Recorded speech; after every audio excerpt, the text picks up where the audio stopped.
আসসালামু আলাইকুম everyone, welcome to Sumaya's diary. আশা করছি সবাই ভালো আছেন।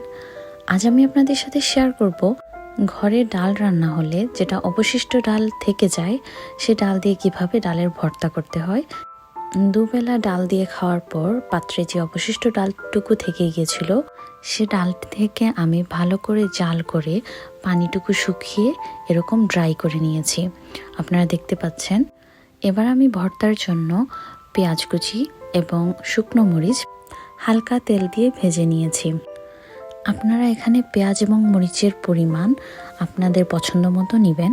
অনেকে ভর্তায় কাঁচা পেঁয়াজ পছন্দ করেন না, তো তারা এরকম আমার মতো পেঁয়াজ ভেজে নিতে পারেন। আর যারা কাঁচা পেঁয়াজ পছন্দ করেন তারা ভেজে না নিয়ে কাঁচা পেঁয়াজটাই ডিরেক্টলি ইউজ করতে পারেন। এবার আমি পরিমাণ মতো লবণ দিয়ে শুকনো মরিচগুলোকে ভালো করে মাখিয়ে নিচ্ছি। শুকনো মরিচগুলো ভালো করে গুঁড়ো হয়ে গেলে এই মরিচের সাথে পেঁয়াজ কুচিগুলো মিক্স করে ভালো করে মাখিয়ে নিচ্ছি।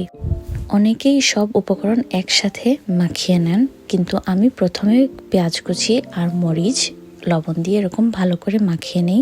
এতে করে টেস্টটা অনেক বেশি ভালো হয়। স্পেশালি কাঁচা পেঁয়াজ যদি ইউজ করেন তাহলে ভালো করে এরকম করে মাখিয়ে নিতে হবে। এবার আমি মাখানো পেঁয়াজ কুচি আর মরিচের গুঁড়ো অ্যাড করে নিচ্ছি আমার ডালের মধ্যে। অ্যাড করে ভালোভাবে প্রথমে মিক্সড করে নিব। পেঁয়াজ কুচিটা ভালো করে ডালের সাথে মিক্সড হয়ে গেলে তারপর আমি বাকি ইনগ্রিডিয়েন্টসগুলো এক এক করে অ্যাড করব এবং হালকাভাবে মাখিয়ে নিব। এবার আমি অ্যাড করব ধনেপাতা। আমি পরিমাণটা একটু বেশি নিয়েছি। তারপর আমি অ্যাড করব সামান্য সরিষার তেল। যেহেতু আমার ডাল এবং পেঁয়াজের তেল আছে তাই আমি খুবই অল্প পরিমাণ নিয়েছি। এরপরে এখানে দেখতে পাচ্ছেন ভাজা চিংড়ির গুঁড়ো, আমি সামান্য এটাও অ্যাড করে দিচ্ছি। আপনার কাছে এটা না থাকলে বালাচাও অ্যাড করতে পারেন, এতে করে টেস্টটা ভীষণ ভালো আসে। এবার এই সব ইনগ্রিডিয়েন্টসগুলো আমি ভালো করে হালকা হাতে মাখিয়ে নিব।